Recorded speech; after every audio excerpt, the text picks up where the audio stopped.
Atenção ao toque de 5 audiovisuais. Audiovisual. Audiovisual. Audiovisual. Audiovisual. Visual Science. Terror. Aventura.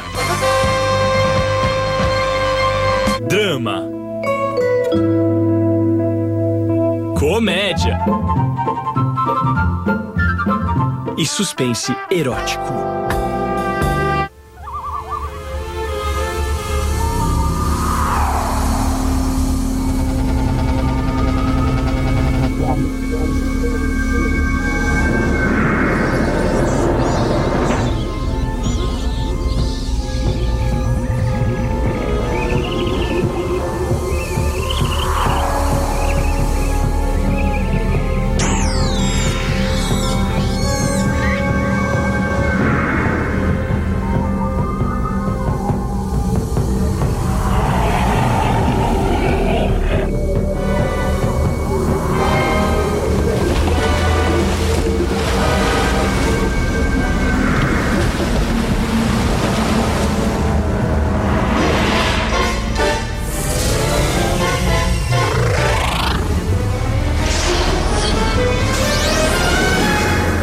Estranho planeta dos seres audiovisuais.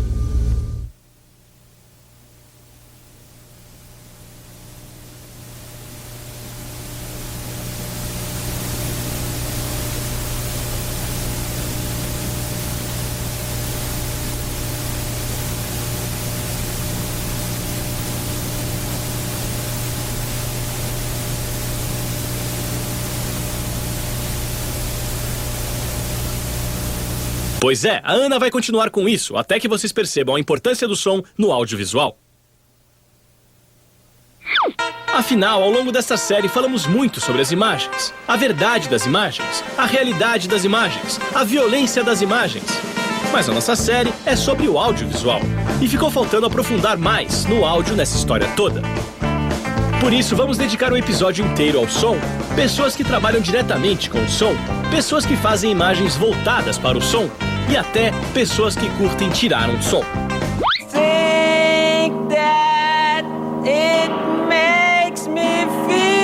O áudio sozinho sempre existiu e serviu ao homem como uma forma de expressão.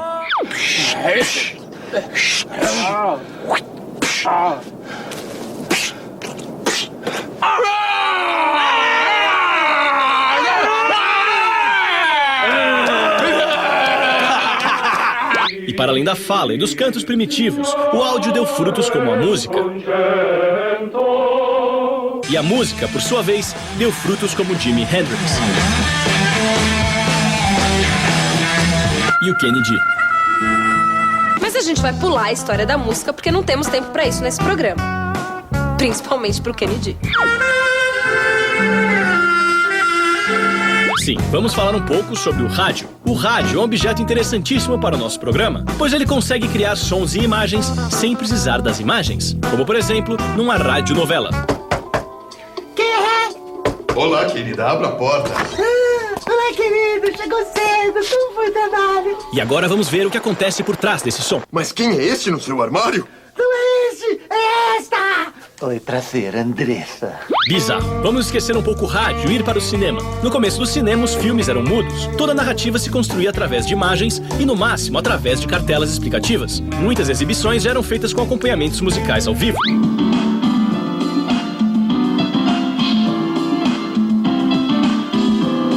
Mas além disso, já havia algumas experiências de unir o som diretamente à imagem, como essa experiência de William Dixon, de 1894.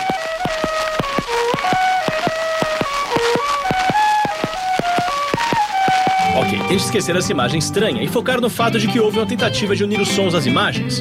No geral, sempre houve uma insatisfação com a falta de som nos filmes. Mas a coisa mudou mesmo de figura, quando foi possível sincronizar a imagem ao som em boa qualidade e exibir filmes com diálogos, efeitos sonoros e música. E foi um grande choque para o cinema mudo. Muitos cineastas e críticos da época ficaram revoltados com a ideia. Um dos mais ávidos combatentes foi o diretor francês René Clair. Parece que a discussão rolou mais ou menos assim.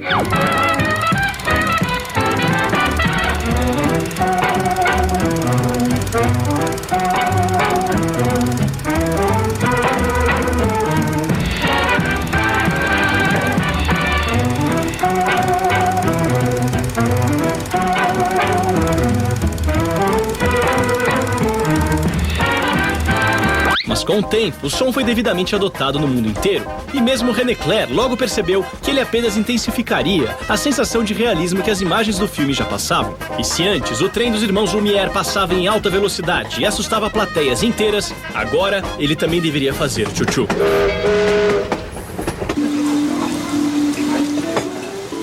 No audiovisual, é tão importante o que está dentro da tela quanto o que está fora dela. É claro que o que está fora a gente não pode ver, mas a gente pode escutar. O trabalho de ambientação sonora, ou sound design, serve para abrir esses espaços que só existem através dos sons. A gente conversou com 2 sonoplastas, a Miriam Biderman e o Ricardo Reis, que fizeram muitos sons dos filmes que você já viu.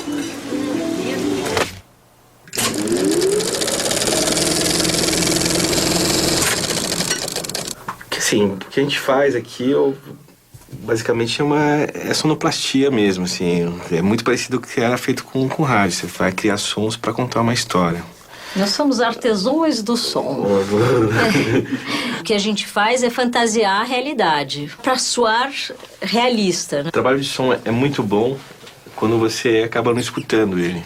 Você está assistindo o filme... Ele é invisível. Você não percebe que tudo aquilo que você está escutando é artificial. Para uma explosão, por exemplo, a gente vai usar muito mais sons do que um som só de uma explosão. A gente vai mexer muito nesse som para ele parecer exatamente o que ele deveria ser e que ele não é.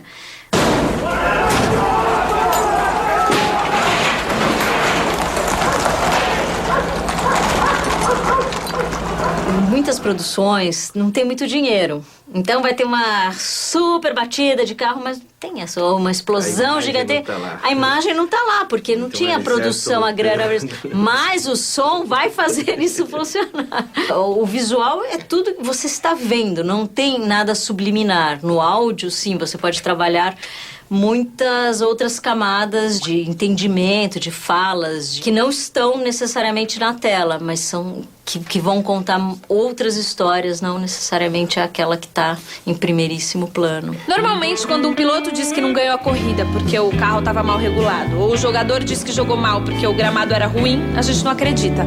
Mas quando um sonoplasta diz que o som do filme estava ruim por causa da sala de cinema, a gente deve acreditar. Então agora, vamos a outro ponto técnico importante quando se fala de som, o sistema de som. Esse é o sistema mono, o som que sai de um só lugar comprimido. Quando apareceu, o som costumava não ter muito mais além de diálogos, música e efeitos, e nunca todos ao mesmo tempo. Depois veio o som estéreo, o som dividido em 2 caixas, esquerda e direita.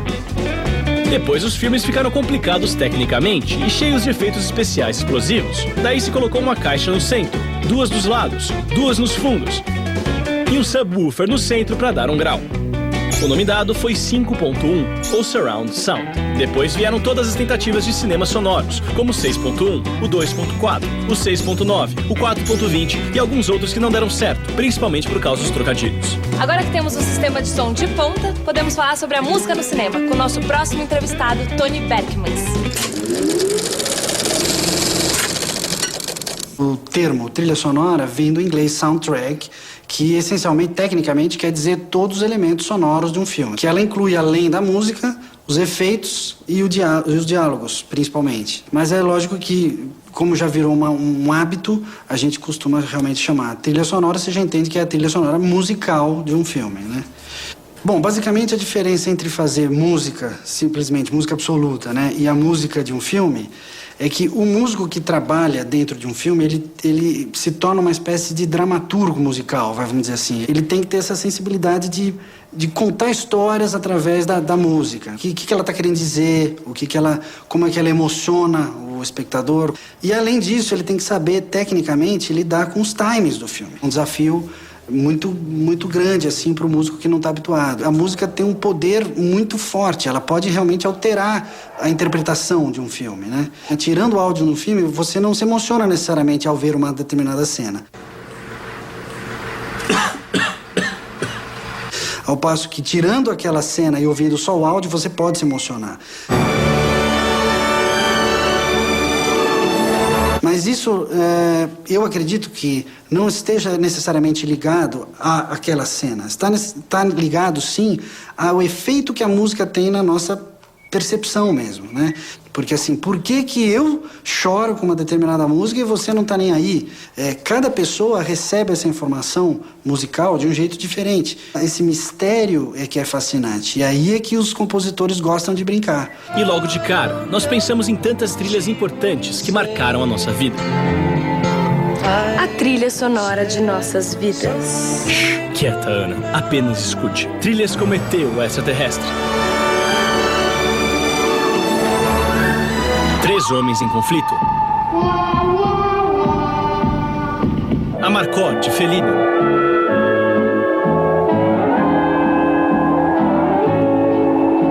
E tem vários outros. Por aqui, uma bem marcante foi Central do Brasil.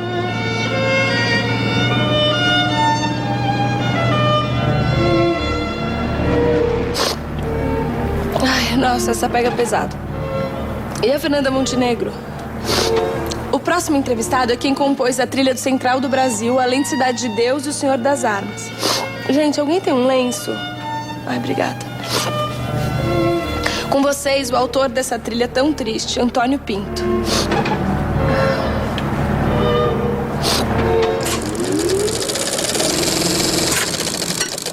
Quando a música está atrelada à imagem, a força da informação é tão grande. E eu acho que existem várias maneiras interessantes de fazer isso. Uma das maneiras é aquela coisa literal, você contar exatamente o que está acontecendo. E um outro jeito que eu acho bem interessante é quando você vai e contrapõe exatamente. Tudo é contraposto. Por exemplo, uma cena que está uma cidade, você está com muito som da cidade, e aí some a cidade. Fica só o cara e a música, por exemplo.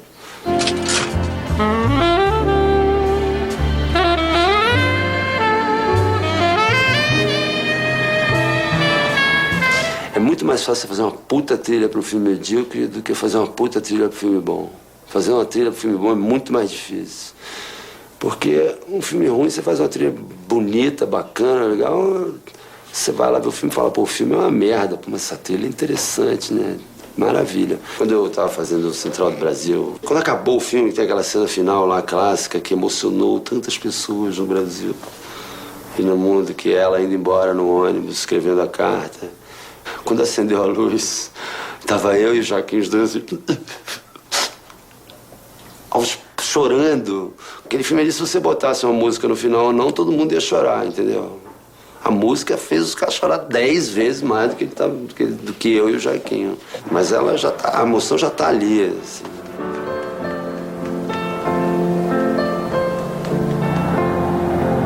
Josué, faz muito tempo que eu não mando uma carta pra alguém. Agora eu tô mandando essa carta pra você. Pra mim é mais importante você ter um estilo seu, uma coisa muito pessoal, coisa que você gosta e imprimir ali, do que uma busca por uma novidade. Não existe novidade, mas quando eu fico muito emocionado e feliz com uma coisa que eu fiz, eu acho muito bonita, geralmente isso acontece com outras pessoas também. E não acontece com todo mundo. Vai acontecer com 20 mil pessoas, com 5 pessoas, perfeito. Você fez uma coisa que você imprimiu ali alguma coisa e que alguma outra pessoa viu e foi tocada por aquilo. Se você conseguir fazer isso hoje, para mim já é incrível. Agora, renovação, o que é renovação? Você botar uma roupa anos 80, com uma banda que toca eletro-rock e um cara pelado com um cachorro, um poodle pendurado no saco, beleza. Não é moderníssimo isso? É uma puta inovação, bicho. Eu não vou pendurar o poodle no meu saco. Ai! Ai! Bem, essa já é a música de encerramento de bloco, que quer dizer que nós já voltamos. Infelizmente, a música não é tão elaborada, ao ponto de dizer que no próximo bloco nós falamos sobre o audiovisual feito para a música e ainda entrevistamos Michel Gondry. Estamos de volta no Estranho Planeta dos Seres Audiovisuais. Hoje, mais especificamente, no Estranho Planeta do áudio no visual. No bloco passado, a gente falou bastante sobre a música feita em função das imagens. Mas também existem as imagens que são feitas em função da música.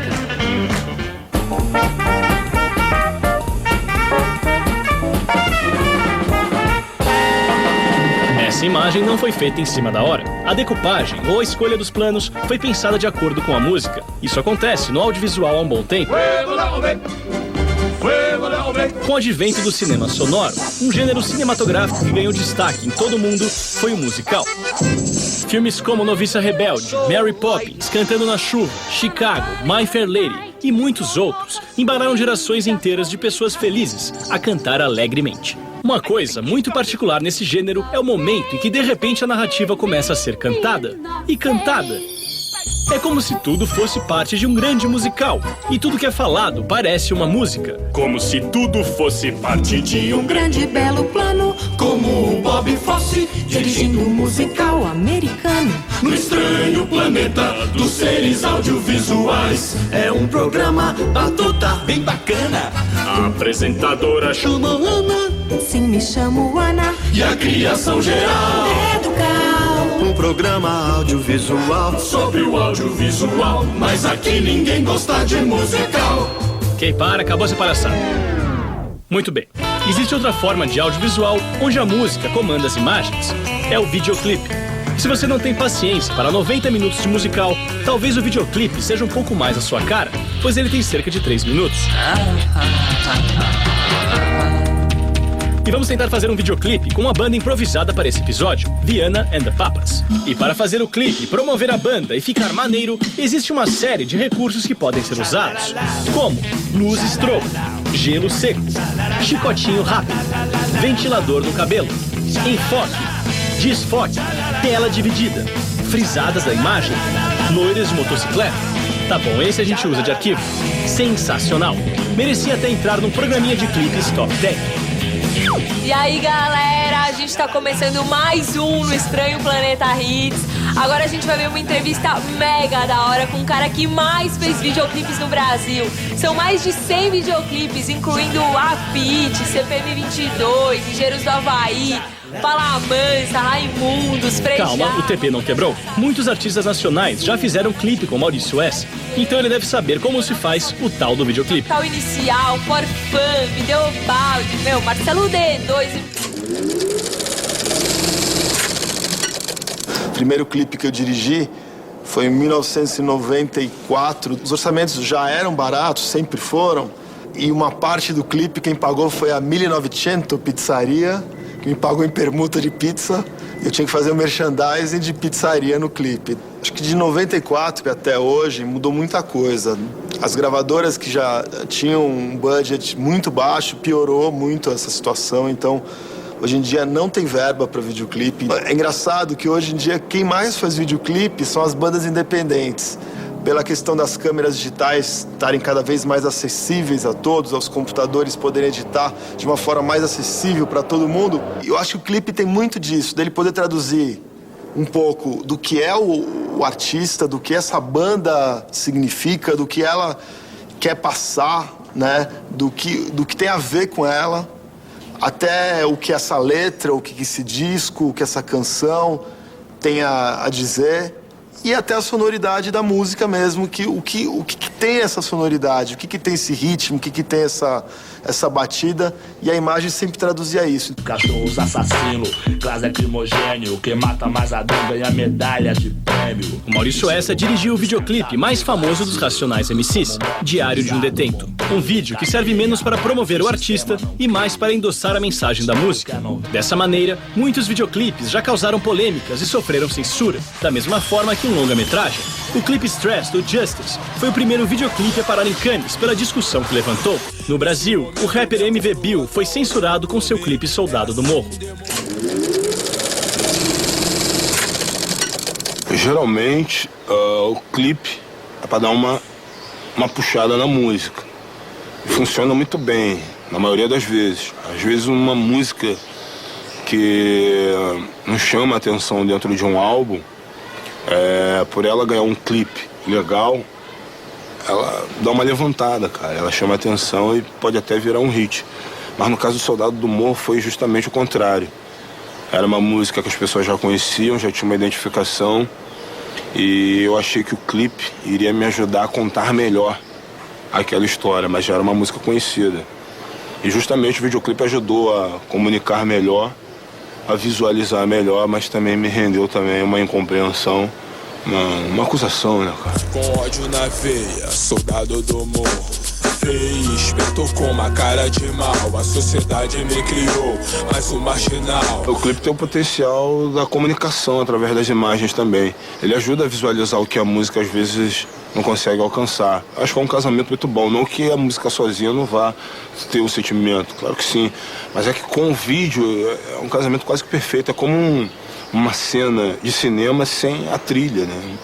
Bom, e agora a gente vai para mais uma entrevista com Michel Gondry, o francês que dirigiu alguns dos videoclipes mais impressionantes que já foram feitos.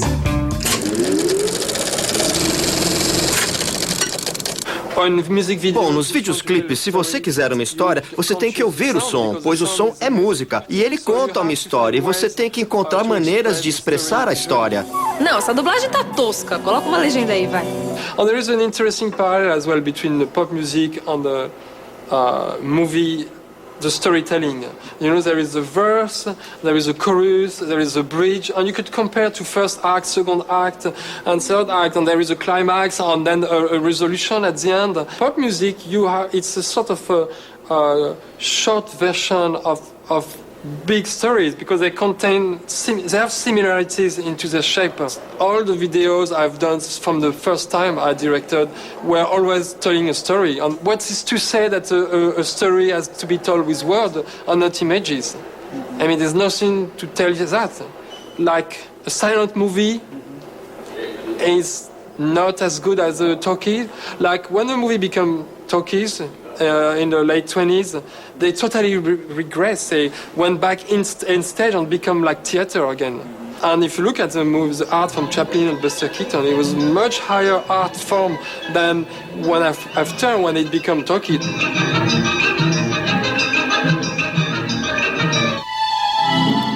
Essa é a nossa música de final de bloco de novo.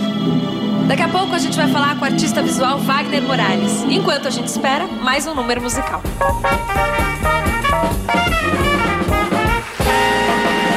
Cá estamos de volta no terceiro bloco no Estranho Planeta dos Seres Audiovisuais. A gente já falou como o áudio funciona no audiovisual, mas faltou falar como ele não funciona. Isso é, como ele causa estranhamento e às vezes não encaixa com as imagens. Chegou a hora da experimentação do som. A viagem do som. Calma, não é desse tipo de piração no som que queremos falar, e sim da real experimentação no som. Afinal, existe tanto estranhamento para se causar com o áudio quanto com o visual, como, por exemplo, trocar o som das coisas. Sites de vídeo, sites de vídeo, sites de vídeo, sites de vídeo. Mas a gente experimentou tudo isso em cima da hora e não ficou muito bom. Já o Wagner Morales é um artista audiovisual que trabalha tanto a experimentação nas imagens quanto nos sons.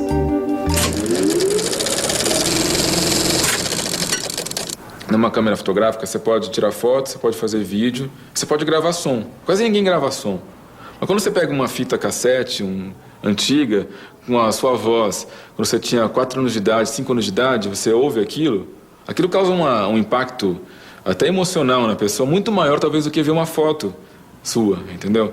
A gente pode gravar som assim, de maneira portátil muito antes de poder gravar imagem, assim, e pouco trabalho com arte se fez com isso, né? Eu sempre falo, o mundo audiovisual é muito mais visual do que áudio, assim, o áudio é muito menos gasto, no sentido de ser muito menos usado do que a imagem, né? E nesse sentido, eu acho que é o que ainda pega as pessoas quando vão ver algum filme que é mais experimental, onde o som tem um trabalho diferente, não está ali sempre a reboque junto com a imagem, é quando o som ele se mostra, né? Ele se faz mais presente, né? É engraçado porque quando a gente acha que por exemplo, um filme onde o som sai do sincronismo, ou então a música aumenta demais, ou então a trilha sonora cobre a fala das pessoas, fala, putz, cara, errou, né? Você nunca pensa que é tão intencional quanto um close.